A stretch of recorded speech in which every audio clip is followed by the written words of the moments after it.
pemirsa, kembali Anda menyaksikan Halo Indonesia. Dan seperti biasa, selama 1 jam ke depan kami akan menghadirkan beragam informasi menarik. Seperti apa, Mer? Ya, yang pastinya informasi terkini dan inspiratif sudah kami siapkan untuk Anda. Di antaranya adalah untuk meminimalisir angka kecelakaan, perlintasan kereta sebidang ditutup. Ada pula Transjakarta yang membuka rute baru dan siapkan 22 feeder baru. Iya, dan pada segmen Bincang kita akan membahas tentang asyiknya berwisata malam di Monumen Nasional. Dan inilah Halo Indonesia selengkapnya.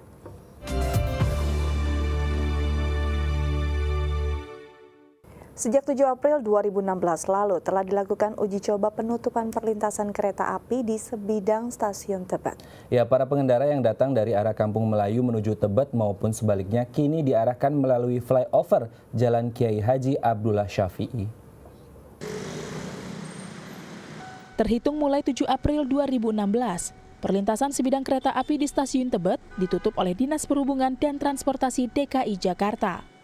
Uji coba penutupan perlintasan kereta sebidang ini dilakukan selama sepekan hingga 14 April 2016.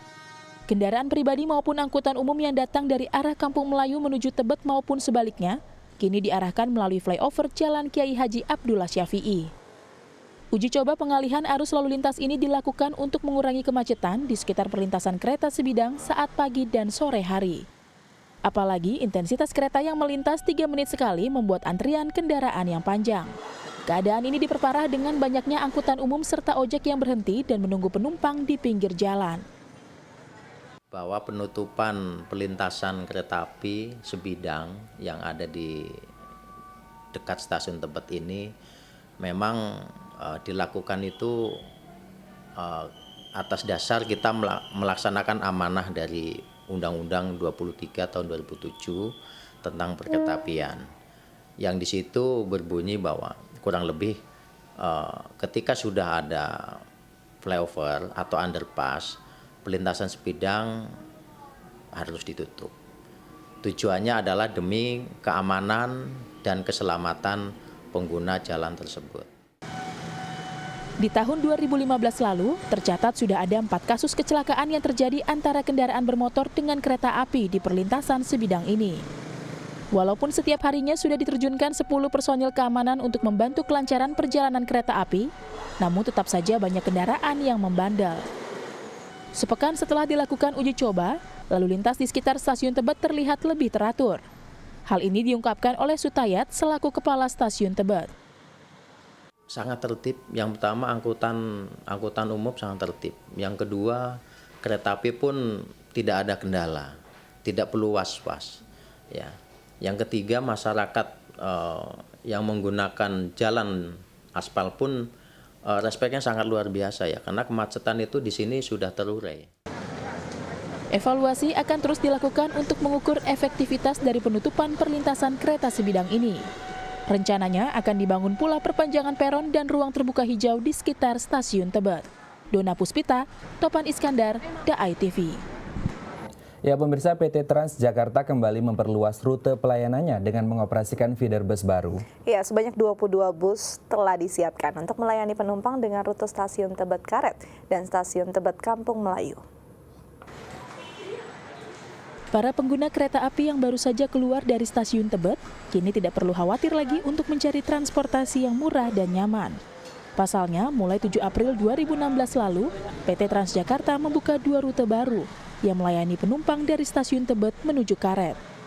Sebanyak 22 feeder bus telah disediakan untuk melayani penumpang dari jam 5 pagi hingga jam 10 malam. Dengan harga Rp3.500, penumpang dapat menggunakan moda transportasi ini sebagai penghubung ke tempat yang dituju. Terlebih jika ingin melanjutkan perjalanan dengan Transjakarta Koridor 5, 6, dan 7. Terdapat 2 kategori bus yang beroperasi untuk feeder Transjakarta baru ini. Bus single berwarna oranye dengan kapasitas 85 penumpang, dan bus medium Transkopaja dengan kapasitas 40 hingga 45 orang. Keduanya diharapkan bisa menjadi transportasi publik yang memudahkan masyarakat dengan durasi waktu tunggu yang relatif cepat, yaitu sekitar 10 hingga 15 menit.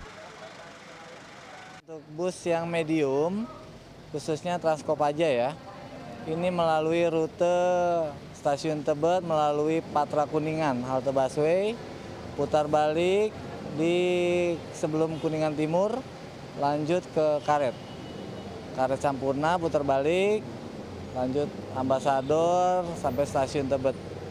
Untuk rute single bisnya yang warna merah ini, dia melalui kolong Casablanca ya, karena kita nggak bisa masuk manuvernya di kawasan Kuningan.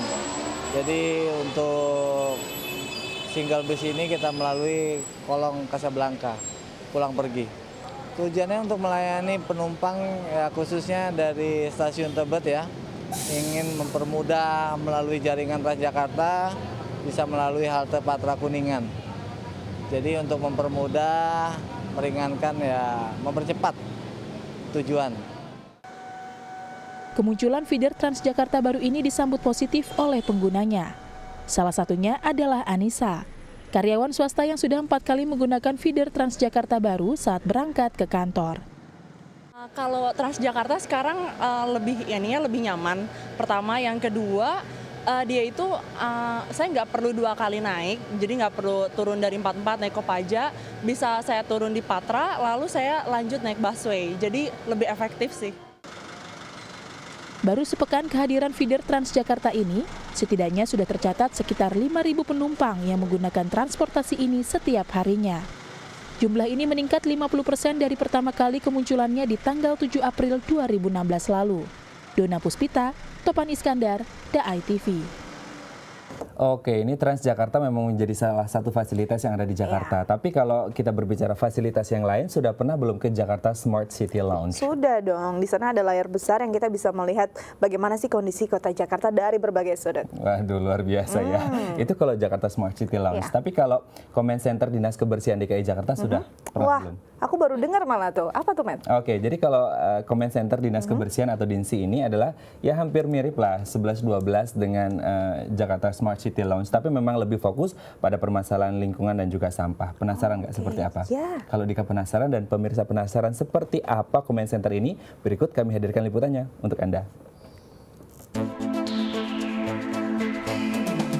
Comment Center Dinas Kebersihan DKI Jakarta adalah ruangan pantau khusus untuk melihat keadaan lingkungan Jakarta. Melalui layar berukuran 42 inci yang memuat 8 kamera real-time, petugas Dinas Kebersihan DKI Jakarta bisa memantau secara langsung apa yang terjadi di lapangan, seperti kondisi sampah di TPST dan TPA, ketinggian air atau timbunan sampah di pintu air dan saringan, keberadaan truk sampah yang sedang diturunkan, hingga apa yang dilakukan oleh petugas kebersihan di jalan raya.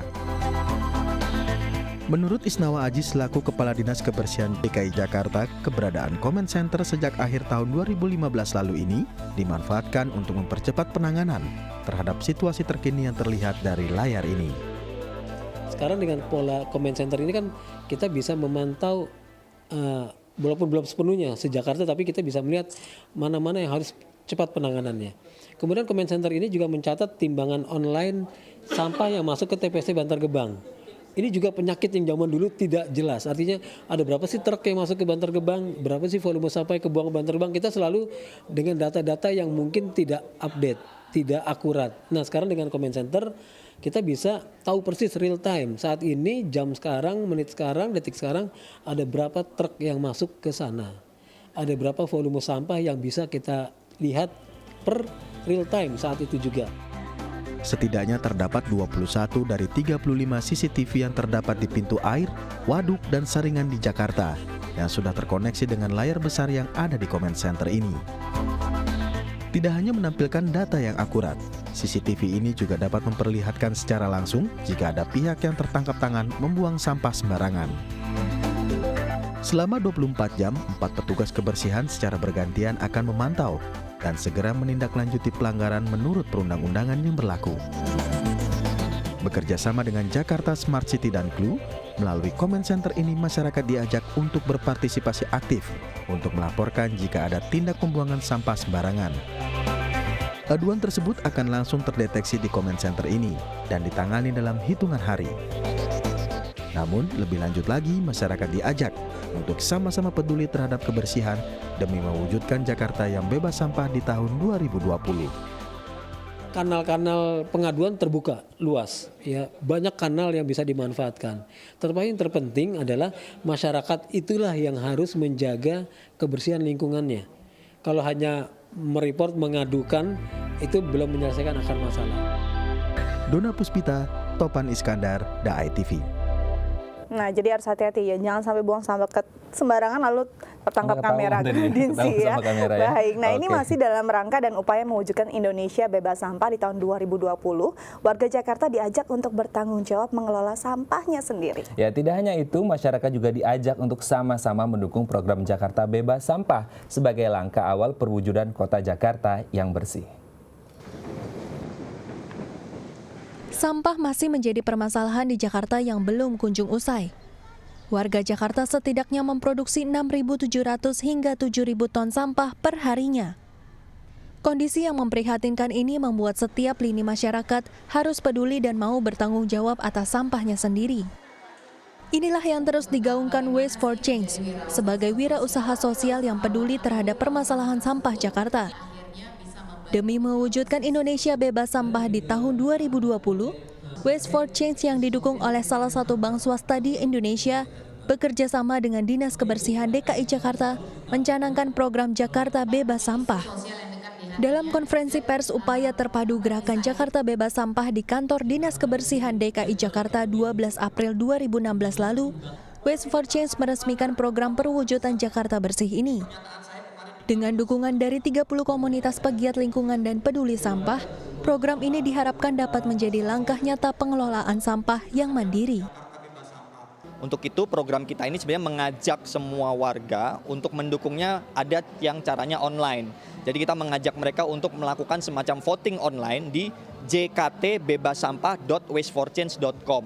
Di sana setiap dukungan Anda itu memberikan dana sumbangan Rp1.000 per dukungan. Nah, dananya untuk kegiatan offline. Dananya kegiatan offline-nya ada 2. Yang pertama kita akan menyelenggarakan Akademi Bijak Sampah, di mana kita membangun sebuah sistem edukasi yang akan nanti membentuk relawan bijak sampah, pasukan bijak sampah.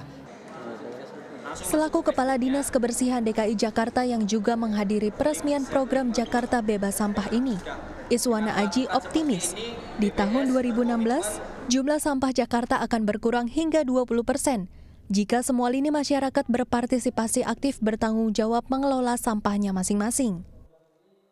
Saya yakin sampah yang kita buang ke Bantar Gebang yang sehari-harinya hampir 6.700 sampai 7.000 ton, saya yakin sudah bisa berkurang di kisaran 5.000 ton. Ya, nggak apa-apa, kita berkurang sedikit demi sedikit, tetapi sudah ada progres yang jelas bahwa Jakarta sudah mulai mandiri dalam hal penanganan sampah.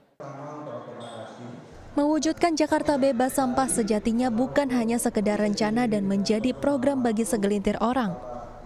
Dibutuhkan kerjasama dan partisipasi aktif dari semua pihak demi merealisasikan kota Jakarta yang bersih dan nyaman. Dona Puspita, Topan Iskandar, DAI TV. Iya, pemirsa, selanjutnya kami akan membahas tentang asyiknya berwisata malam di Monumen Nasional. Namun setelah jeda berikut, tetap bersama kami di Halo Indonesia.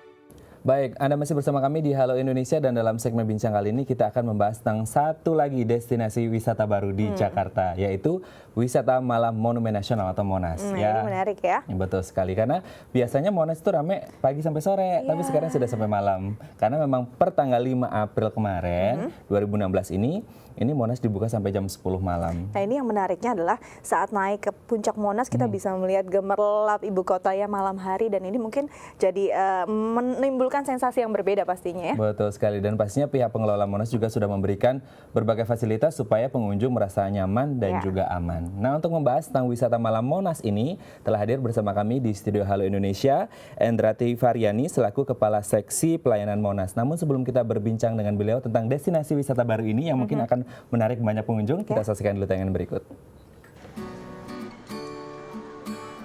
Monumen Nasional atau Monas kini memperpanjang jam kunjungannya hingga pukul 10 malam yang berlaku setiap hari Selasa sampai Minggu dan tutup pada hari Senin. Dengan perpanjangan waktu kunjungan ini, warga dapat berkunjung ke Museum Diorama Sejarah Nasional, sekaligus menikmati pemandangan Jakarta dari Puncak Monas pada malam hari. Kebijakan ini bertujuan untuk memberikan masyarakat hiburan edukatif yang terjangkau dengan sajian pemandangan malam ibu kota yang cantik. Sebagai antisipasi tindak kriminal dan asusila yang marak terjadi pada malam hari, pihak pengelola telah memasang 67 CCTV dan menyiagakan 40 petugas keamanan yang tersebar di seluruh kawasan Monas.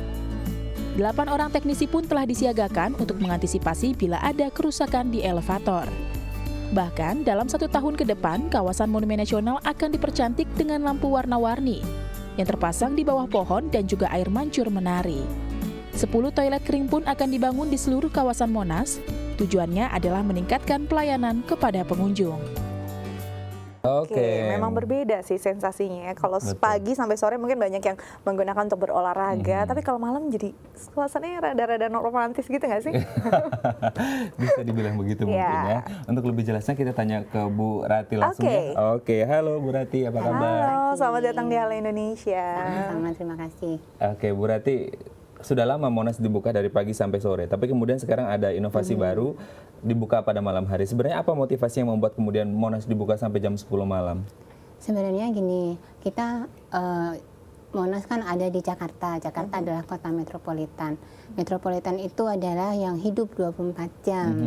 Sehingga pasti warganya juga 24 jam membutuhkan hiburan. Apalagi di Jakarta jarang ruang terbuka. Nah, oleh karena itu dengan terangnya lampu-lampu di Monas sekarang sudah mulai terang, lampu tinggi, sehingga dirasakan aman untuk berwisata di ruang terbuka. Kita mencoba buka sampai malam. Biasanya kan hanya event-event tertentu seperti tahun baru gitu. Nah sekarang kita coba dengan mulai terang, dirasa keamanan sudah kondusif, kemudian semakin kondusif, kita coba buka sampai malam. Oke, sebenarnya kalau misalkan ada alasannya kan untuk dibuka sampai malam selain memang mobilitas masyarakat ibu kota yang memang 24 jam. Tapi sebenarnya apa sih hal menarik yang ditawarkan dengan wisata malam di Monumen Nasional sendiri? Sebenarnya adalah yang pertama keindahan ibu kota dari atas Monas, itu lampu-lampunya. Kemudian juga suatu saat nanti tahun ini sih rencananya ada air mancur menari. Ya. Mungkin setelah air mancur nanti akan sudah hidup lagi, kita evaluasi terus menerus. Kita sih kepinginnya ada video mapping gitu. Cuma itu kan berjalan bertahap ya. Mungkin itu.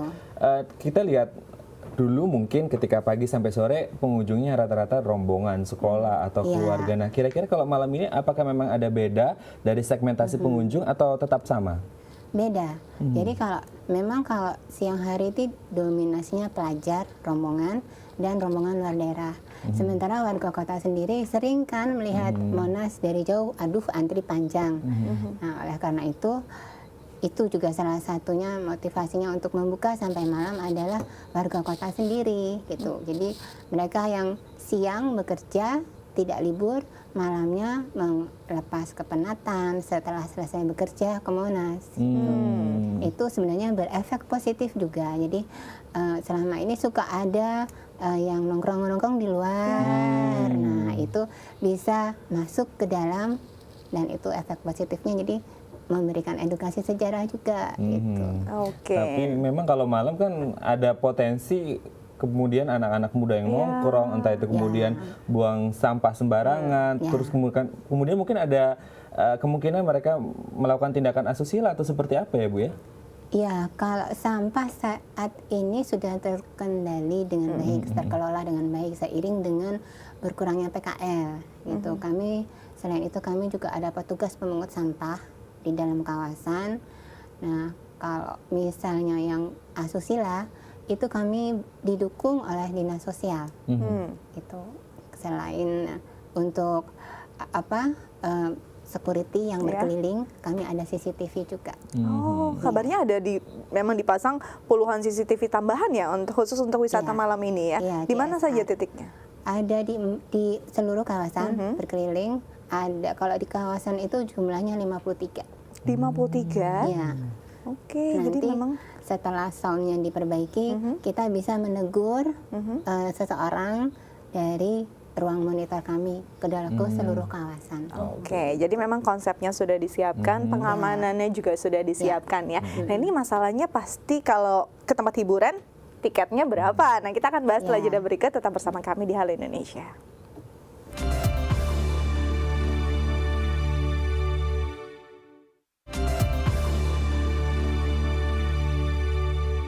Baik, Anda masih bersama kami di Bincang Halo Indonesia dan kita masih membahas satu destinasi baru wisata malam di Monas. Dan kita kalau berbicara tentang Monas adalah memang ini landmark kota Jakarta yang sangat bersejarah. Luasnya aja tahu nggak berapa? Berapa sih? 80 hektar. Wow, sangat luas ya kayaknya. Kalau luas, dipikir-pikir belum tentu deh kita benar-benar bisa, misalnya benar-benar menempati semua jalan-jalan ke areal yang 80 hektar itu kayak nggak mungkin banget ya. Betul sekali ya. Oke, kita kembali ke Bu Rati ya. Bu Rati, tadi sebelum break kita berbicara tentang ini ada fasilitas baru wisata malam di Monas dengan pemandangan yang luar biasa. Tiketnya berbeda nggak dengan yang siang? Ya, tiket sama, karena itu diatur dalam peraturan retribusi Perda gitu. Jadi kalau pelajar sampai cawan saja 2.000, kalau nambah ke atas nambah 2.000 jadi 4.000. Kalau mahasiswa hanya sampai cawan 3.000, kalau ingin ke atas nambah lagi 5.000 jadi 8.000. Kalau umum dewasa sampai cawan aja 5.000, kalau ke atas tiketnya tambah lagi 10.000 jadi 15.000. Oh oke. Tapi kalau misalnya tiket saya pengunjung dari sore misalkan atau dari pagi, kira-kira masih bisa untuk naik ke cawan atau naik ke atas di malam hari? Atau harus membeli tiket? Kami bedakan tiket siang dan tiket malam karena berkaitan dengan kapasitas lift. Kita penghitungan lift gitu. Jadi lift itu kan kalau siang hanya 1.800. Nah, kalau malam hanya 700 orang. Jadi nanti kalau misalnya pembeli kan bisa ke data. Jadi kalau 700 orang hanya untuk malam. Kalau yang pengunjung siang mau ikut di malam biar nggak antri, dia lebih dari 700 orang. Kapasitasnya kan. Jadi lift itu beroperasi mulai jam 7 malam sampai 10 malam mengangkut 11 orang. Jadi jam 7 sampai jam 10 700 orang. Kalau yang siang bergabung dengan yang malam, nanti liftnya nggak berhenti-berhenti. Betul. Nah tapi kalau misalkan datang siang untuk beli tiket malam bisa? Nggak bisa juga. Jadi tiket malam dibuka? Khusus malam. Dari jam? Tiket ke puncak jam 7 malam. Tapi kalau yang hanya di cawan dia buka terus dari jam 8 pagi sampai jam 9 malam. Jadi memang harus benar-benar datang di malam hari untuk bisa dapat tiketnya dan harus antri karena ada kapasitasnya ya, ya. Oke. Dari hampir 10 hari dibukanya wisata malam Monas, kira-kira antusiasme warga seperti apa, Bu? Antusiasme warga cukup baik. Hari Minggu kemarin itu lebih dari 4.000 orang datang berkunjung ke Monas. Kalau hari Sabtunya 1.700. Oh ya? Iya. Kalau hari Selasa kemarin sekitar 1.900. Itu berarti kalau dengan sebanyak itu, tapi kemudian dibatasi yang naik ke atas, banyak yang kecewa dong. Iya, karena kapasitas lift ya kita nggak bisa menambah ya, untuk kenyamanan dan keamanan juga ya. Nah kita mau lihat seperti apa sih antusiasme warga yang datang ke Monas di malam hari dalam tayangan berikut ini. Laras adalah satu dari ribuan orang pengunjung yang datang ke Monas pada malam hari. Ia sengaja datang ke Monas karena ingin mencoba wisata malam yang ditawarkan oleh pengelola Monas sejak 6 April lalu. Dengan membeli tiket terusan seharga Rp15.000, Laras sudah bisa berkeliling Museum Diorama Sejarah Nasional, sekaligus naik ke puncak Monas. Ketika sampai di lantai paling atas, Laras tertarik dengan pemandangan lampu-lampu kota Jakarta. Bagus, karena bisa buat jadi tempat refreshing sebentar. Setelah orang kerja kan bisa main ke sini, nunggu biar nggak macet-macet banget. Terus kalau buat kita wisata puncaknya itu enak aja ngelihatnya. Kan kalau siang kan dia walaupun jelas kelihatan, tapi kerasa panasnya kan kerasa banget. Kalau malam kan ada angin-angin sepoi gitu kan. Keren aja sih, lampu-lampunya kan nyala, jadi kelihatan lebih, baru tahu aja malamnya Jakarta tuh kayak apa. Walaupun didominasi oleh muda-mudi, tidak sedikit pula pengunjung yang datang membawa keluarga. Pada hari kedua pembukaan pada 7 April 2016 lalu, jumlah pengunjung Monas mencapai 4.000 orang. atau naik 2 kali lipat dibandingkan jam operasional sebelumnya yang hanya sampai pukul 4 sore. Namun, tiket terusan ke Puncak Monas pada malam hari baru akan dijual pada pukul 7 malam dan hanya dijual sebanyak 700 tiket saja. Hal ini untuk menghindari terjadinya antrian panjang pada malam hari. Memang cantik ya, dan itu memang bagus untuk mengambil foto dari atas atau selfie kali ya. Betul sekali. Oke, kita kembali lagi ke Bu Rati. Bu Rati, ini antusiasme warga ternyata luar biasa. Dan saya pikir juga tidak hanya muda-mudi ya, tapi kemudian ada keluarga juga yang ikut datang. Nah, kira-kira ke depannya apakah kereta wisata yang ada di Monas juga akan dibuka malam hari untuk menunjang fasilitas yang ada di sana? Iya, kalau saat ini kan kereta wisata hanya 2. Kemudian pengemudinya itu 4. Kalau misalnya dia off 1 jadi tinggal 3. Nah, 3 orang itu kurang untuk melayani wisata dari pagi sampai malam. Kemudian yang kedua adalah kalau malam itu kan suasana teduh. Sifat dari museum kami adalah pedestrian. Jadi kita majukan konsep pedestrian berjalan dari mengelilingi kawasan. Itu mungkin suatu saat nanti kita akan mencoba mengadakan kereta lagi, karena kereta yang sekarang juga keretanya sudah lama. Mungkin akan diperbaharui atau yang baru. Oke, nah ini kalau tadi fasilitas kayak tempat hiburan paling asik kalau kita sambil ngemil dan ada kuliner. Tapi kan memang di kawasan Monas sendiri kan dilarang untuk berdagang PKL-nya. Nah, kantinnya apa buka sampai malam atau enggak? Kalau kami untuk kafetaria itu kita mengistilahkannya sebagai Lenggang Jakarta. Jadi itu kumpulan PKL Monas yang dibina oleh Dinas KUMKM. Jadi kita di situ kuliner dan souvenir. Nah, kalau untuk begitu masuk ke kawasan semua sudah langsung museum. Nah, kalau untuk minum saja nanti kami akan kedepannya akan mencoba dengan mesin untuk minum saja gitu. Oke, ada seperti vending machine seperti itu ya. Oke, salah satu mungkin fasilitas, kalau tadi berbicara tentang vending machine sebagai fasilitas untuk kulinernya. Nah, ada banyak ibu-ibu yang kemudian komplain, aduh kalau ke Monas toiletnya kotor, bau gitu. Bagaimana solusinya? Iya, kalau yang dikeluhkan oleh ibu-ibu adalah yang di dekat loket. Nah, memang itu karena kita konsepnya cagar budaya nggak boleh mengubah, kamar mandinya ada di dekat situ, ventilasinya itu memang agak susah, sehingga harus ada toilet lain. Nah, kemungkinan dalam sekarang sedang ingin dibangun 10 toilet dengan standar kesehatan taraf internasional.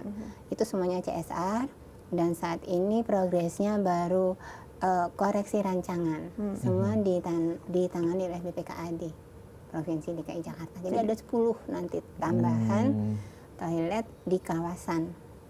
Jadi memang diusahakan untuk bisa memberikan kenyamanan juga walaupun dari sisi toiletnya ya. Nah, kalau misalnya bicara tentang museum, pastinya harusnya kan tidak dilepas seperti itu saja. Pengunjung harus ada guide, karena kan ini ada histori di balik itu. Nah, untuk malam apakah memang disediakan guide khusus? Ada guide. Jadi kami membagi 2 karyawan, shift pagi dan shift malam. Kalau malam ada guide-nya 2 orang, kami sediakan. Kemudian selain itu ada operator lift, petugas pelayanan, loket dan segala macam. Kami juga selain PNS kami dibantu oleh PHL. Jadi sampai saat ini masih kondusif lah. Masih kondusif dan masih bisa ditanggulangi lah ya. Oke, kira-kira kalau kita berbicara tentang Monas, ini kan juga dan malam pun saya pikir agak risky juga ya, agak berisiko juga, mengingat bahwasanya Monas ini ada di ring 1 ya, di ring 1 kawasan Jakarta. Nah, kira-kira ada pengamanan khusus tidak Bu di situ? Pengamanan khusus kami dibantu. Selain security kami yang 1 harinya 2 shift. Kalau shift malam itu 8 malam sampai 8 pagi. Ada sekitar 33 orang. Dibantu TNI Polri. Nah, TNI Polri-nya 1 harinya 40 orang. Terbagi antara shift pagi dan malam. Gitu. Kemudian juga dibantu lagi oleh Dishub, Satpol PP, Dinas Sosial. Nah, seperti itu. Jadi banyak memang yang terlibat di sini dan dipastikan aman ya. Aman dan nyaman ya. Oke, kita masih penasaran apalagi yang seru sih di balik wisata malam di Monumen Nasional. Namun setelah jeda berikut tetap bersama kami di Halo Indonesia.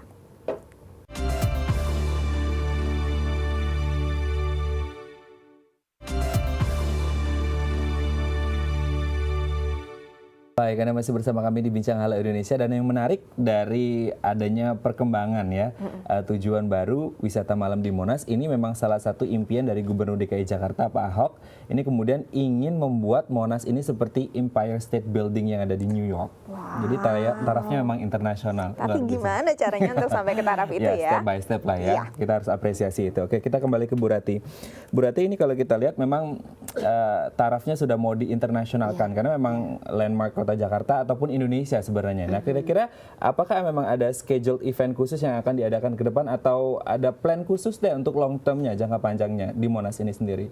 Jangka panjang. Kalau sementara ini jangka pendeknya adalah membenahi Monas agar terlihat agung gitu, sesuai dengan konsep dasar pembuatan Monas pada zaman Pak Karno gitu. Jadi pertama agung sudah dapat nih. Nah, sekarang indah juga, bersih dan indah juga sudah mulai dapat. Nah, sekarang untuk menaikkan taraf menjadi internasional, pertama butuh sarana dan prasarana yang mendukung. Kalau badannya Monas sendiri kan benda cagar budaya nggak bisa dirubah. Jadi sarana prasarananya. Nah, pertama Pak Gubernur memberikan CSR itu toilet. Kemudian Pak Gubernur juga meminta lift. Lift mohon diganti dengan standar internasional. Nah, kemudian juga melayani pengunjung dengan vending mesin segala macam, semuanya yang bertaraf internasional.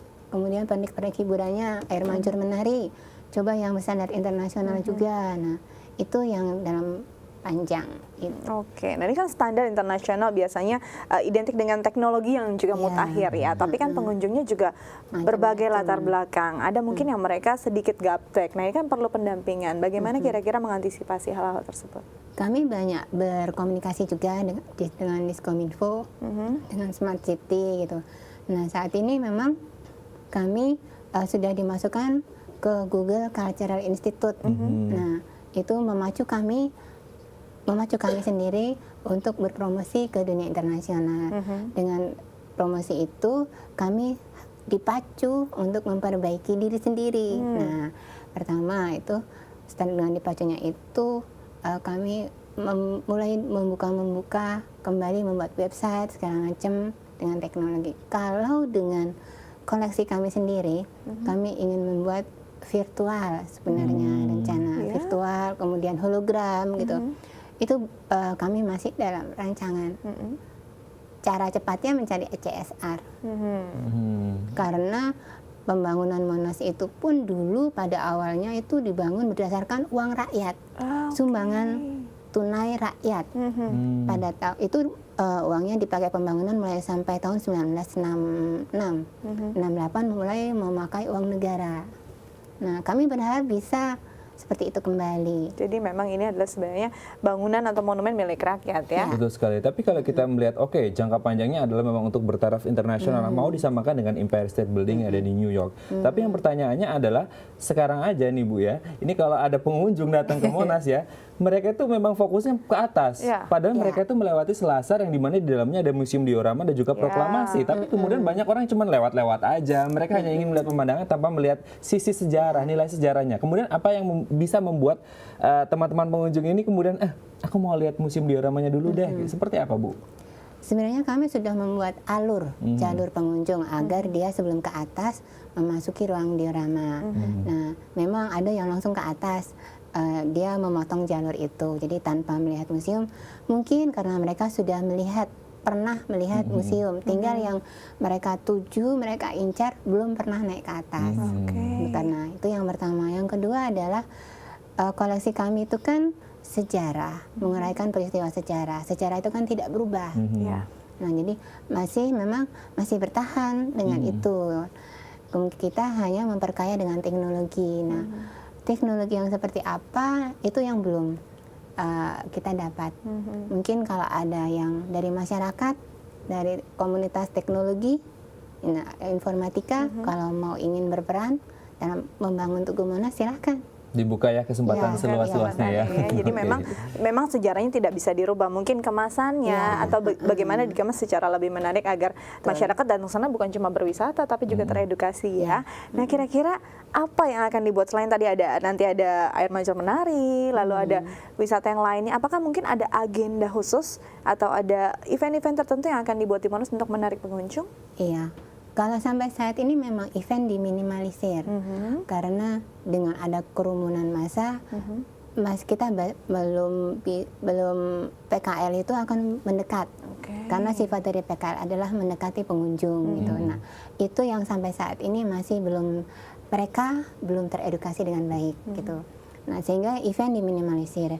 Event-event yang boleh adalah upacara dan olahraga individual. Nah, yang mengundang massa kita tempatkan di pintu barat daya yang kondusif di situ.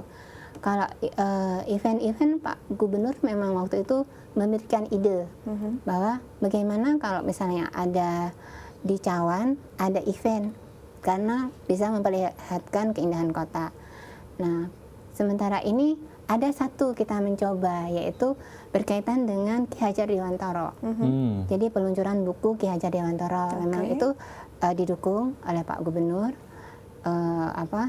Peluncuran buku nanti di dalamnya ada rencananya sih Pak Menteri datang, beliau akan meresmikan peluncuran buku berkaitan dengan Ki Hajar Dewantara.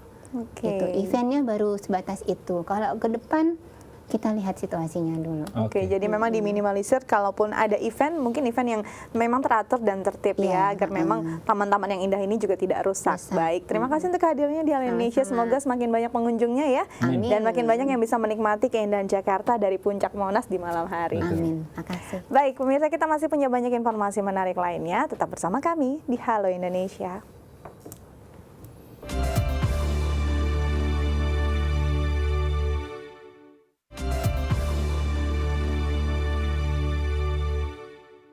Ya pemirsa, untuk mewujudkan Jakarta baru yang bersih dan juga Pemprov DKI Jakarta melalui Dinas Olahraga dan Pemuda memfasilitasi masyarakat dengan fasilitas olahraga gratis. Iya, salah satunya area fitness gratis yang ada di Gor Ciracas, Jakarta Timur. Resmi dibuka pada September 2013. Fasilitas fitness terbuka gratis yang berada di gelanggang olahraga Ciracas, tepatnya Jalan Raya Bogor, Ciracas, Jakarta Timur ini, setiap harinya ramai diminati oleh pengunjung. Kehadiran area fitness terbuka gratis ini tak hanya sekedar menjadi sarana olahraga, namun juga menjadi tempat rekreasi baru bagi mereka. Tujuan diadakannya fitness terbuka gratis ini adalah program Pemprov DKI Jakarta melalui Dinas Olahraga dan Pemuda untuk mewujudkan Jakarta baru, Jakarta bugar. Awal mula pembangunan fitness gratis ini, kita dalam rangka mendukung program Pemda DKI Jakarta, yaitu menjadikan Jakarta baru dengan visi misi dari Dinas Olahraga, yaitu menjadikan masyarakat Jakarta yang bugar dan menjadikan pemuda yang berdaya saing.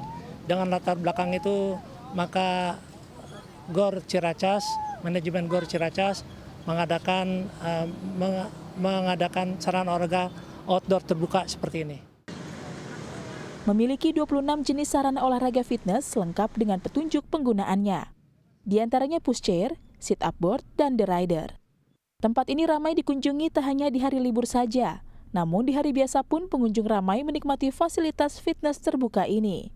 Untuk jam operasionalnya sendiri dibuka setiap hari pada pukul 6 pagi sampai jam 11 malam. Yang pertama membantu menjaga tubuh, menjaga kesehatan. Ya intinya itu, saya bisa berolahraga setiap hari di sini. Saya sangat terbantu dengan adanya fasilitas umum seperti ini. Harapan depan, pertama saya ingin kepada masyarakat manfaatkan sarana olahraga yang diadakan oleh pemerintah ini untuk semaksimal mungkin penggunaan untuk membina olahraga dalam masyarakat yang gratis ini. Kedua, harapan masyarakat kepada masyarakat yaitu untuk penggunaan sarana olahraga ini agar mengikuti petunjuk-petunjuk yang telah kami sediakan atau bertanya kepada petugas yang menjaga di sini. Ya, keberadaan fasilitas fitness terbuka gratis bagi masyarakat Kota Jakarta menjadi sarana untuk mewujudkan masyarakat Jakarta baru yang bugar dan mampu berprestasi. Sutrijaya, Topan Iskandar, DAI TV. Ya, di area Gor Ciracas, Jakarta Timur terdapat 26 alat fitness yang dapat digunakan secara cuma-cuma oleh warga. Ya, karena berada di area terbuka, alat olahraga ini rentan mengalami kerusakan. Karena itu pihak pengelola memiliki cara khusus dalam merawatnya. Seperti apa? Berikut liputannya. Setiap harinya, 26 jenis alat kebugaran tubuh yang berada di halaman Gor Ciracas, Jakarta Timur dapat dimanfaatkan secara gratis oleh masyarakat.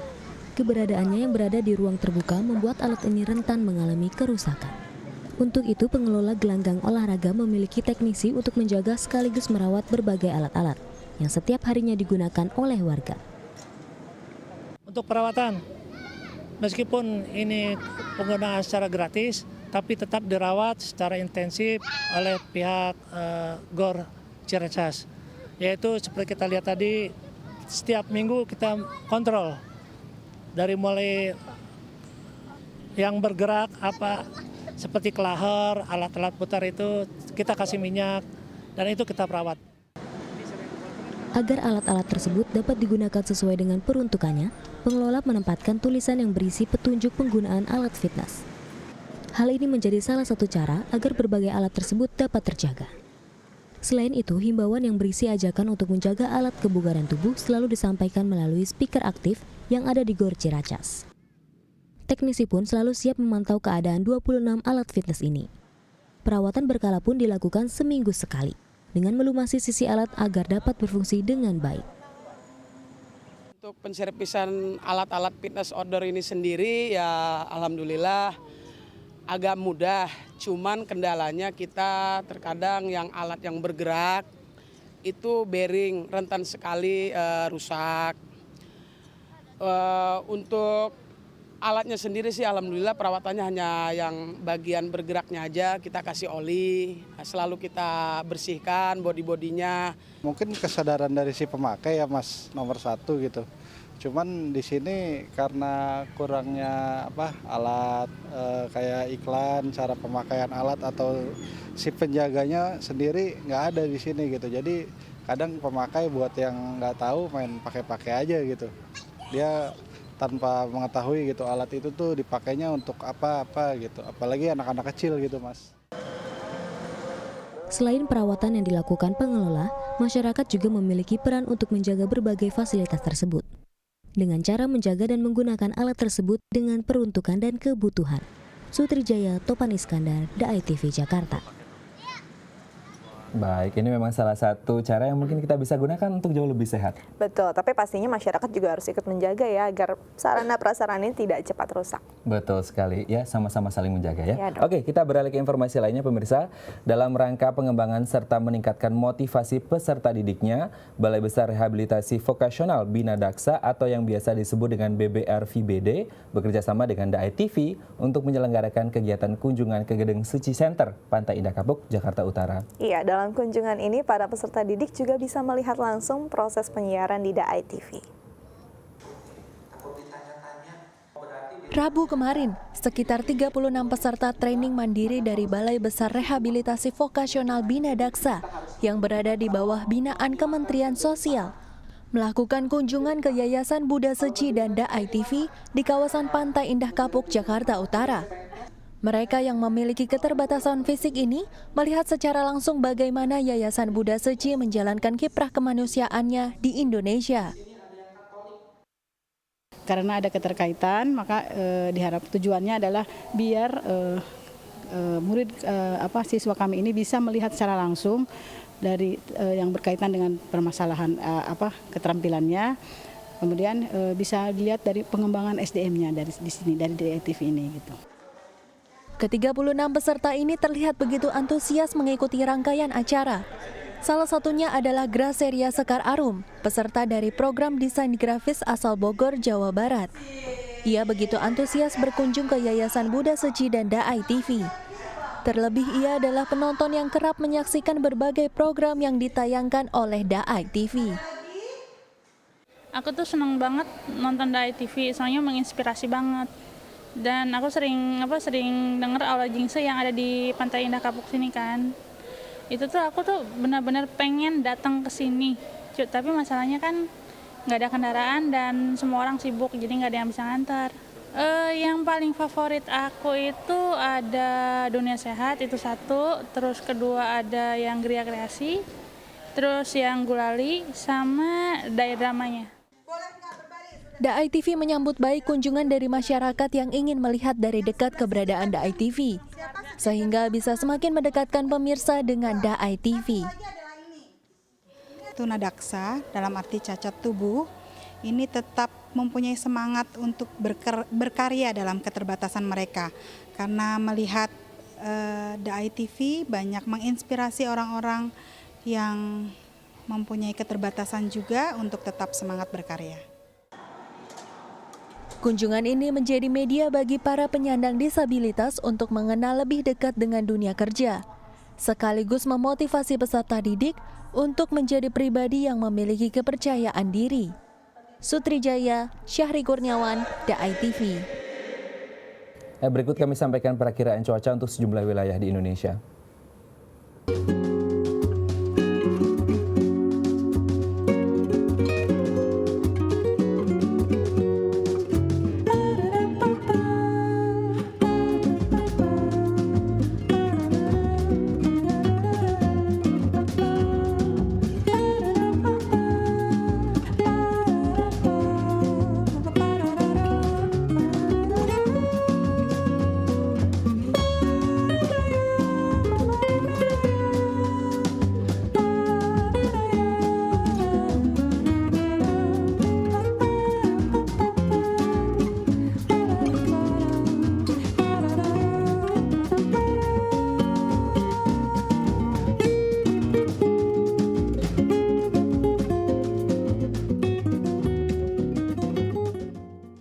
Ya, sekian perjumpaan kita hari ini. Saksikan terus Halo Indonesia dari Senin hingga Jumat di waktu yang sama. Ya, jangan lupa follow Twitter kami di @daai_tv dan @haloindodaai_tv. Akhir kata, saya Asti Adika. Dan saya Raden Madlias, mewakili seluruh kru yang bertugas, pamit undur diri. Sampai jumpa dan selamat beraktivitas.